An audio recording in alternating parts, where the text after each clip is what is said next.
ಏನು ಕ್ರಮ ಎಲ್ಲ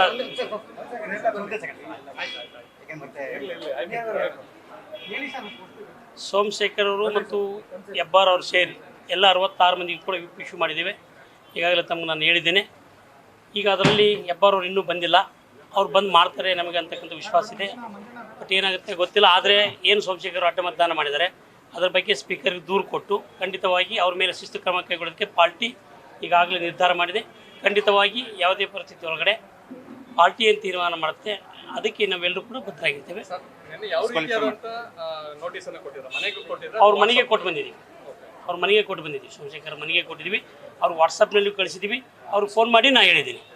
ಮುಂದಿನ ಕ್ರಮಕ್ಕೆ ಏನಾದರೂ ಶಿಫಾರಸು ಮಾಡ್ತೀರಾ? ಖಂಡಿತ ಪಾರ್ಟಿ ಹೋದಲ್ಲಿ ಏನಾಯ್ತು? ಈಗ ಚರ್ಚೆ ಮಾಡಿದ್ರೆ ಚರ್ಚೆ ಮಾಡ್ತಾರೆ. ಈಗ ಕೂತು ಚರ್ಚೆ ನಡೆದಿದೆ.